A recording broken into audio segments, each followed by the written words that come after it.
Take Flight is the only sports talk show of its kind, taking sports talk to new heights. One more time, he does it again, back to back for Chaz Colum. Checking in on all levels of sports, from high school to professional. And they're going to snap it, and it's Trey Burton who throws caught. Foles, touchdown. College athletes and coaches stop in and talk X's and O's while sharing stories about the teams. 23 seconds left. Armstrong, and the receiver was out of bounds. He caught it. It's a touchdown, but he stepped out. Was he pushed out? That'll be the question.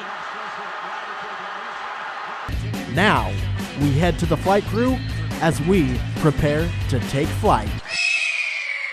Welcome in to the first episode of Take Flight. My name is Ervin Dohmen. With me, I have Connor Luebbe. How's it going, y'all? And I have Cristopher Thiem as well. Going, ladies and gentlemen? Oh, man, it's going fantastic. I'm excited to be here. I'm excited for you guys to be listening and to be listening to our sports talk show where we're going to talk about Hawk sports. We're going to talk about all sorts of professional sports, even other colleges around the area and, D1 colleges like Nebraska. Who in Nebraska even cares about Nebraska sports is the real question. A lot of people. A lot of people? You think a lot of people care? Yeah, I you're think probably 100% out of 100% unless you just don't like sports. Yeah, a lot of passionate people here in Nebraska. But for this episode, we're going to get started with Northeast Hawks basketball. The team both teams actually traveled and played Des Moines Area Community College last night. Connor got a chance to kind of watch some of it. He let me know I should watch if I had the chance, but I was on my way to Omaha. But in the women's game, DMAC came away with a 7-point victory, 63-70. What'd you kind of see while you were watching? I saw a really competitive game. The Hawks stayed in it for a lot of it, but DMAC could just nail a three like it was nothing. The Hawks stayed in zone for most of the game, and that's just what really killed them. They just should have switched to man later in the game, and it would have thrown DMAC off enough where they couldn't just light up the three ball as much as they were able to. And that's what got them the lead in the end. They hit two really good threes, and that's kind of what sealed the deal. Yeah. I know that you probably didn't get a shot to watch it, but you've seen the team throughout the year, Chris. What are your thoughts on this team? And I know you might have a unique perspective on what you've seen so far. Yeah, so they're really low on numbers. We've had so many injuries this year with the team, so I mean they're playing good. It's just they need to put the pieces together and they need to be more, I guess, in tune with each other because it's a very young team and everything like that. So they need to be more in tune with each other and just kind of build that chemistry.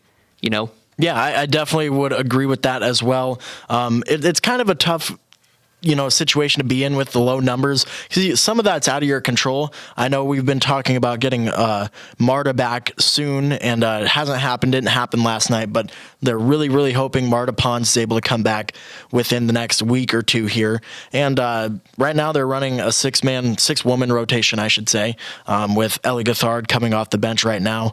And Autumn Dickmander, I gotta give her some applause for the way she's playing because she's definitely kind of stepped up her game with her scoring, kind of easing the load from Ashley there, kind of stepping into that role. She's really turned into the prime-time shooter for this squad, especially when Lorna isn't able to hit shots from the outside. You've just been able to get it to Autumn, and she can make the mid-range. She has the ability to drive to the basket. It's not the same as a Hass's because she just muscles her way down there. Mm-hmm. But Autumn has a lot of finesse in her game, and it's just really beautiful. She's got really good style when she's out there. Yeah. Have you seen anything in particular from Autumn that you like? Like Connor said, she has a really unique style. She's a shooter. She can drive. She can do all of that. And she's very good when it comes to, especially defensively, she's very good when it comes to defense. So just her way to get in there and be scrappy with those kind of bigger girls, I guess you can say, and just kind of being able to hold their own. Yeah, this team has to really play up to their competition. We're not the biggest team out there, and that's another big problem where there's a lot of these teams in our conference that are just so much bigger than we are as well. Exactly. I had that kind of problem in high school where, like, at all the area high schools that we'd play in sports, it was like, okay, what is in your water that is not in ours? Because, or like, what's your lunch food like? Because we get, like, this slice of pizza, and you guys must get, like, Domino's pizza delivered to you guys eating like big boys over there. Thing to note here, Ashley Hassett with 443 points on the year is second in the ICCAC in scoring, 3 points behind A. Morris of Southwestern Community College. So that's something to keep your eye on. But Autumn sits in 14th with 259 points. And a lot of those, not a lot of them, but you saw a steady progression throughout the year trying to reach that point. So definitely impressive from her. It's been a perfect first season for Autumn so far. She's going to step up and be a leader for the squad heading into the next year. I know we had a lot of question marks on how the turnover is, and that's every year with these junior colleges. What the turnover in the sporting department is going to look like in the athletic teams, and Autumn's going to really step up in that role and be the captain for this women's squad heading into next year. Yeah. I would definitely agree. We've had a lot of conversations like that. And this women's team is back in action Saturday at the Cox Activity Center, 3 p.m. against Southeastern Community College. All three of us will be there. I believe I'm your play-by-play guy. Chris will be doing color commentary for me, and Connor will be making sure everything goes smoothly over the air with that one, right? I'm going to try my best. Try your best. Hey, try your best, and then you'll succeed. Audience. Exactly. So looking at what we had in men's action then, the men fell 91-70 against DMAC, so kind of not the result you're looking for, but it's kind of the way this year has went for this team. It has been, and if you watch the game, it's felt like a lot of the Hawks games, they stay competitive all the way through the first half, and they stay competitive as they enter into the second half, but these opponents can just get a nice big meaty run going on the squad, and they just open up that gap, and the Hawks can just never close it. Yeah, I've seen that too. The guys, they can play. And in the first half, they're super competitive. And, like Connor said, they can close it and they can, bring it in within one or even tie it or even have the lead. And then it just feels like it's a roller coaster, basically. They can go up in the first half and then they just kind of drop. And then it just stays consistent. All the way through. Absolutely. That's, like we said, the way this team has gone all year. And flashing back to when they played Kirkwood just a few nights ago, they lost by, 13 here? And we were in our lobby area after the game, after kind of putting stuff away, and Junior was in there, Junior Dennis, the assistant coach, and he was sitting there kind of talking, man, if we could just hit our free throws, we wouldn't necessarily be in that situation there at the end of the game, because this team went 13 of 21 on free throw attempts throughout the game, but the ones they missed just seemed so crucial. Oh, yeah, there's some really crucial free throws, and then each one of these games has had a lot of these like little issues that creep up in the games where the squad just has something that just sets them behind the eight ball, and they seem to never fully recover from it, and even if they do, they have another step back right at just like at a heartbreaking moment, just worst case scenario. It's just kind of been pretty brutal. Yep, it has been very brutal. They call them free points for a reason at the charity stripe. So you got to hit your free throws. You got to practice that more and more every single time, and you just got to get better with that. Yeah, and before we went on break here back in December, man, it's been a long time since then. But back before we went on break, I sat down with Dan Anderson, and Junior was there for a little bit, and we had I was literally in his office for 3 hours just, talking ball, and we talked about so many things about this team, and they started a 6 a.m., I believe, if I remember correctly, they call it the Breakfast Club, where Junior kind of opens up the gym for any of the athletes that want to shoot, men's or women's team. They can come in and work on their shot, work on free throws, threes, mid-range, anything they want right at 6 a.m. So he's definitely been trying, and he kind of talked about that when we were in the lobby waiting to put stuff away at the end of that Kirkwood game. And, it's not from a lack of effort or trying. It seems to happen that way. Oh, yeah. There's some words that Junior said that will always stick with me in that conversation is that he said when we head into this tournament, these coaches are afraid of our team because they know how good we are. We just haven't been able to put a full game together. Imagine this team puts a full game together and just has a successful ICCAC tournament. It's going to be unbelievable. After the start of the season we had, and now we're heading into the back end of it and heading into conference time.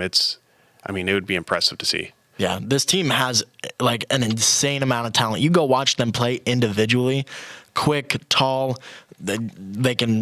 They're so versatile everywhere on the court.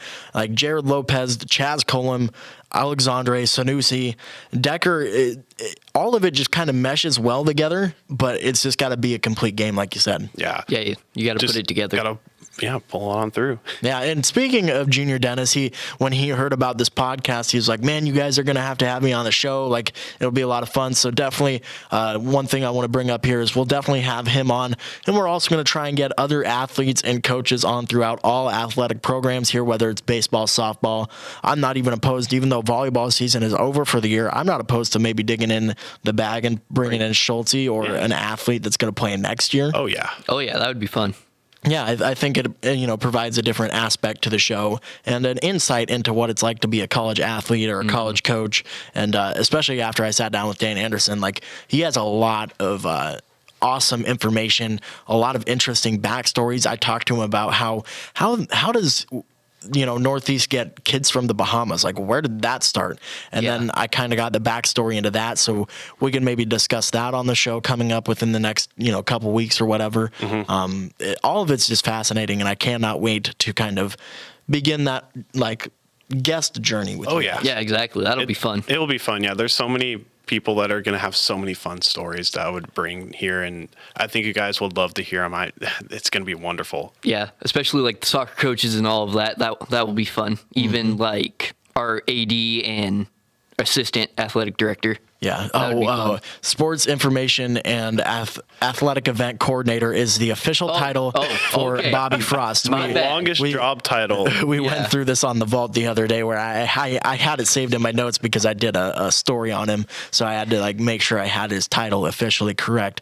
Especially Jarrett Mills and Bobby Frost, they'll be helpful and definitely provide some good content for us and you guys as well. I think that's good for Hawks basketball. Is anyone else got anything they want to add, throw in there from the teams?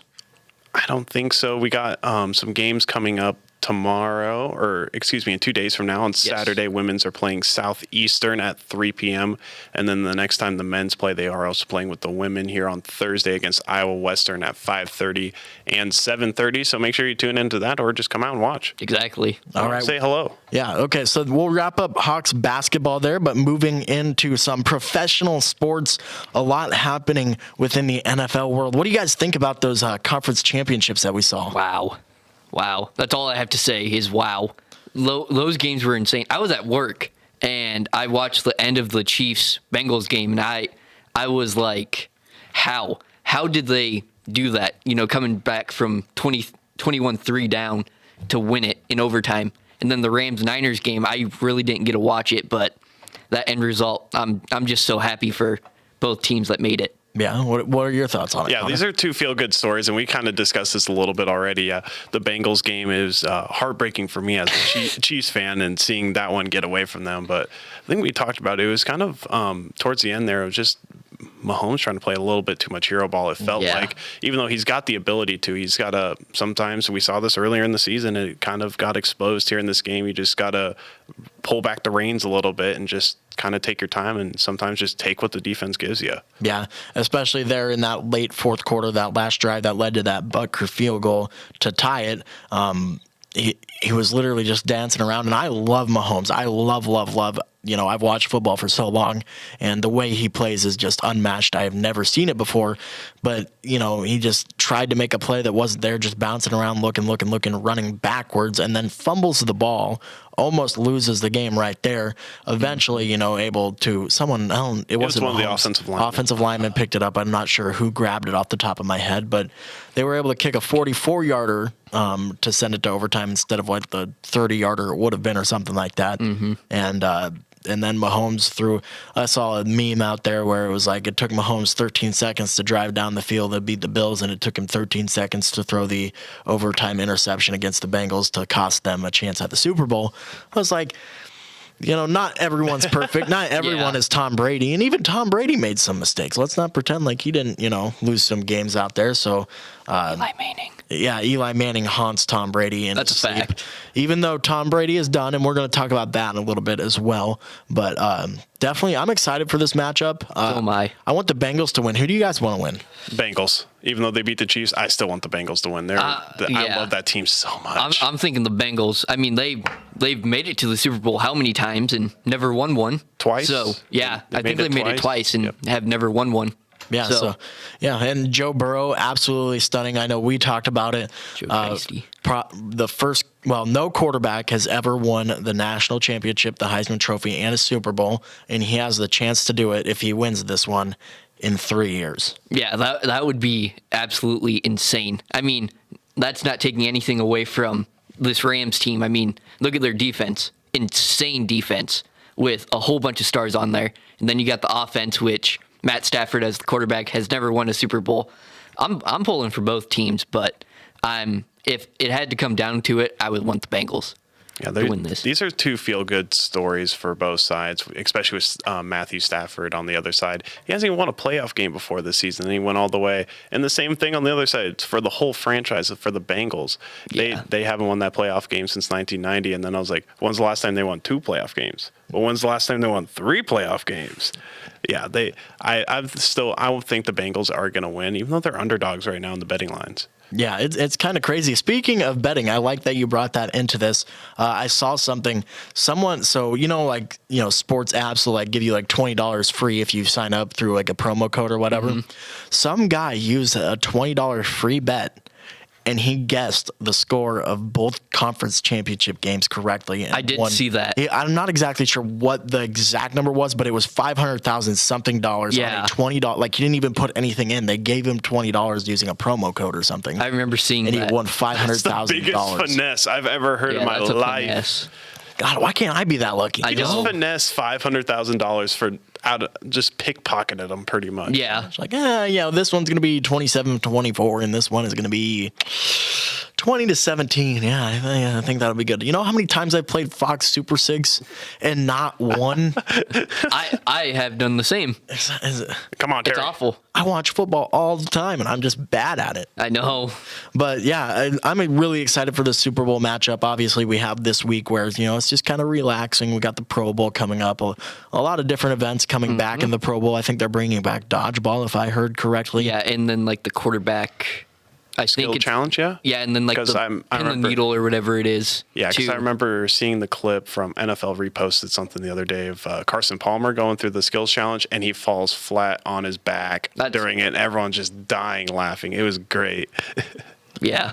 So excited for the Pro Bowl, even though it's not really a game of football, but I can't blame them for not playing. It's just a fun experience. You've played hard in one of the toughest sports out there.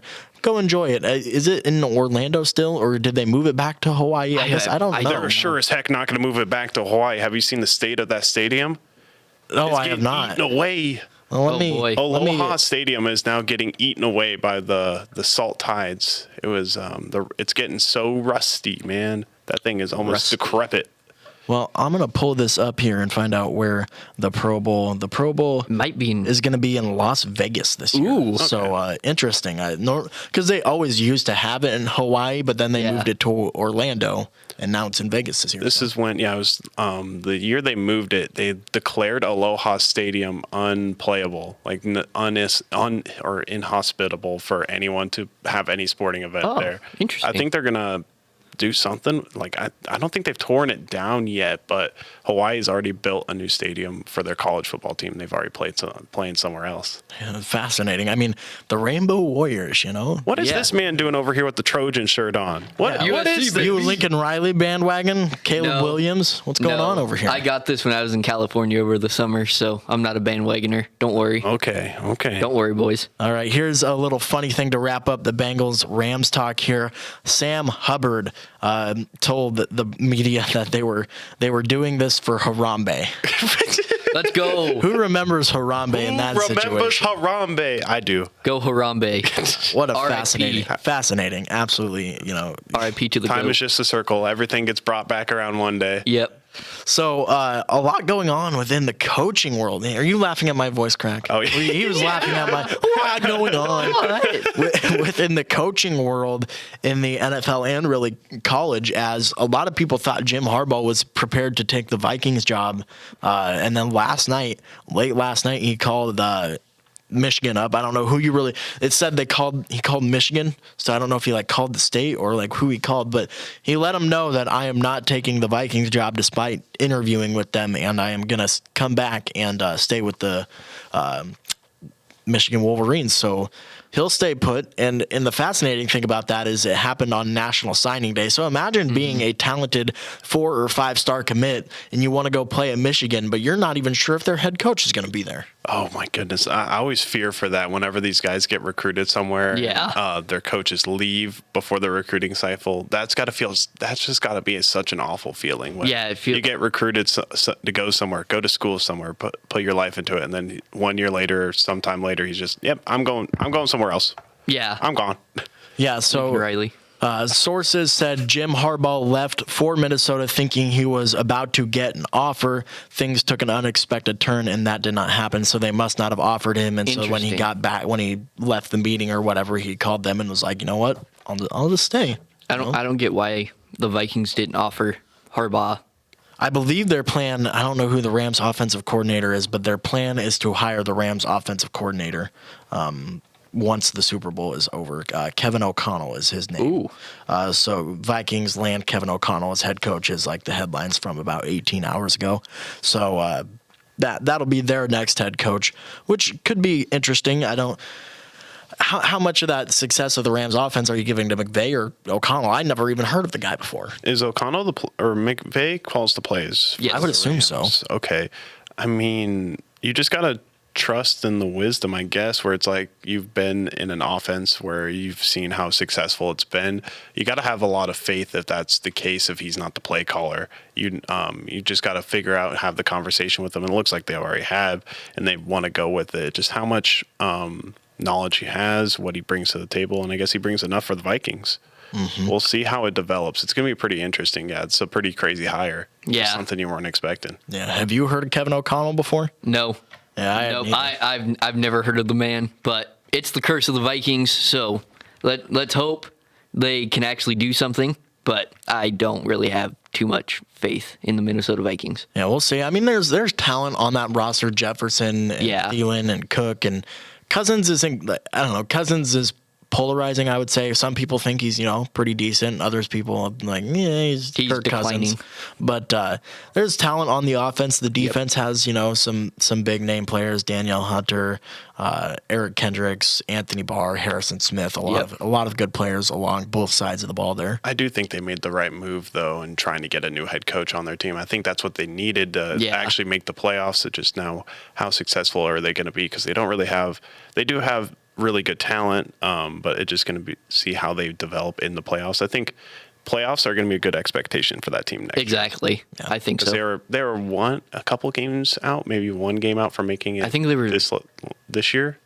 Yeah, well, they might have been two. Okay. Yeah, I think they were two. I think they were 2 games. They lost a handful of games because they ended up losing to the Lions. You can't lose to the Lions and expect to have your job back, Mike Zimmer. Yeah. It just doesn't work that way. Exactly. They're at least if they keep Kirk Cousins around, they don't have an even number of teams. They can't go 500 on the season. There's no more Kirk Cousins. His record's got to be around 500, on the dot. I think it has to be. It's like the Tony Romo curse. And it's interesting. I hated Romo so much while watching him play, but I absolutely love the way he can call football games. It's fascinating. Yeah. It's really interesting. He's brought a really good perspective from it.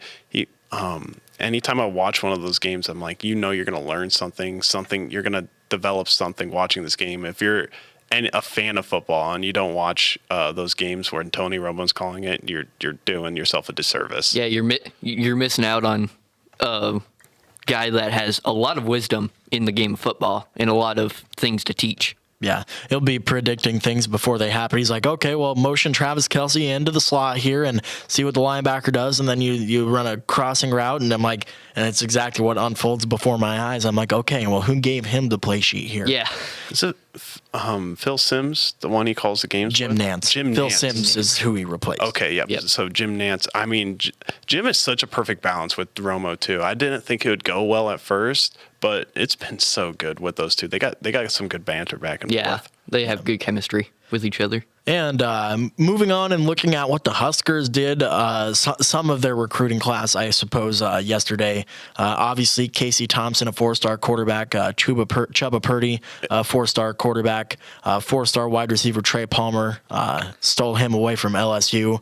4-star wide receiver DeColdest Crawford. Yes, sir. That's what I was waiting for. I love that name. 4-star running back Jay Allen, 4-star corner Jaden Gold, and another 4-star corner Tommy Hill. What do you guys expect to see from the Huskers coming up next year as we're kind of working our way into maybe some spring ball here soon? Ooh. So I'm cautiously optimistic after looking at this, and I made a little comment earlier with you guys. I think they need to recruit a little bit more on the offensive and defensive line instead of getting so many skill players and D-backs. It's going to be a light show, or it might be a little scary. But yeah, this spring game is how far away is it? Spring game is April 9th, I do believe, but spring practice starts a little before then, and it's all going to come up really quick and really fast, and time flies, so you never know. But what are your thoughts on that little, there's obviously more to the recruiting class than that, but those are the main guys that highlight those are the biggest. I'm nervous. Honestly, I'm nervous. I mean, you don't know what the Huskers are going to do ever. So who really even knows? I mean, we got more quarterbacks than we need. We have a bunch of guys that came in that that's how it always happens. We always have way too many quarterbacks. I mean, last year you start up with 9 quarterbacks on the depth chart, and you're going to only end up with 5 or 4 by the end of the year. Exactly. I mean, that's how every year plays out. You look at the depth chart and it's like, oh my goodness, this thing is humongous. Why do we need this many players? But by the end of the year, everything just kind of works itself into place, and everyone will figure out their roles, and it's just kind of like finding the best player for the role, best player for the job. Who do you guys think is going to be the starter for the spring game? Thompson. I was thinking Thompson. I don't have a firm opinion on that yet, because I really haven't, heard a whole lot about who kind of has the edge. I really wouldn't be shocked if Smothers starts in the spring game, because he's been within the offense. Okay. Obviously, all of them are going to play because it's a spring game. Mm-hmm. So someone's got to start for the opposite team as well. Yeah. The red or the white team, whichever roster gets laid out. You think it's going to be players. Thompson on one side and maybe Smothers on the other side? That wouldn't surprise me, but I bet Smothers probably, when they release the depth chart, I bet Smothers is probably sitting at first. Yeah. People, and this is on me as well. People don't realize that he was also a 4-star commit from the state of Alabama and like one of the top dual threat quarterbacks. I didn't even know that. Class. I forgot about that. He was, and it's like, you watch him play and you're like, well, I wanted Martinez in there. Well, it's like, he's not as bad. I think my big issue with him is he's a smaller guy. He reminds me of Luke McCaffrey, who I have some news on as well. Oh boy. When we have a little time to push that in there. But if Logan could have put on some weight and some muscle, maybe he'll lose a little bit of his speed, but I feel like that's where he was lacking. He wasn't as physical as he needed to be to play quarterback. What are your guys' thoughts? Oh, yeah, especially running the Nebraska offense. You got to be a bigger guy to run that offense. There's no way you're going to be out there in that size and run that to the level that you want to get it to. Especially the level that Frost wants to get it to also. You need like a bigger guy to have that role. Oh yeah, I feel like you need that bigger quarterback that is just able to commit on runs, and not go out there, and even though he might he'll go full speed on it and just play it full out on run plays like that. But there's just that fear he's just going to get taken out. That's what I was going to say. Because you have a fear of that quarterback, the smaller guy getting injured, and then you have somebody that hasn't really played that much on the bench that has to come in and just play. And like I said, Luke McCaffrey news. My issue with Luke was he felt too small to play quarterback. He was athletic, and I think that was how a lot of people felt when it came to him playing quarterback here. It was like, you're just too small. You got to switch positions. And Mike Bloomgren, Rice's head coach, announced at the National Signing Day presser yesterday that Luke McCaffrey has moved to wide receiver for Rice. So, wow. Former Husker actually kind of listening to people tell him, hey, you're talented, you're athletic, you could play football, you can be out there on the field, but quarterback, you're just a little too undersized. And maybe it's just him not able to put on as much muscle mass, maybe. Yeah. And that, maybe he's out there trying and he's trying his best to, I presume since he came in as a quarterback, he wants to be a quarterback all the way through his career. But yeah, I feel like he would want to. Yeah, sometimes it just doesn't happen like that. And he's probably now looking at his options and now saying, I want to still play football, but I know I can't do it playing quarterback. Yeah. Yeah. And, that's probably the reality of the situation. I'd love to go play football, but I'm only 5'7" and a half, 5'7" and 3/4. It's probably just not realistic, Yeah, me and you, we're about the same size. You have a lot. Little. Yeah, you have a lot bigger size on me, so but height-wise, we're about the same, and it's probably pretty unrealistic to want to go and post up Shaq or something. You have to live within reality, even though if you want to be optimistic. And we're closing in here on the end of our show. It's been a fantastic first show. What do you guys think about how we're going to go throughout the year here? It's going to be fun. We have so much going on here on campus, and we have so much Hawk sports that we have to get through, and we have so much national stories that we have to get through. So it's going to be a fun ride, and let's have fun with it. It's going to be wonderful. I'm excited for it. I'm excited for the show, and I'm excited for the people we're going to bring on here and the stories that we're going to be able to tell. All right. And for Ervin Dohmen, Cristopher Thiem, and Connor Luebbe, this has been the first episode of Take Flight.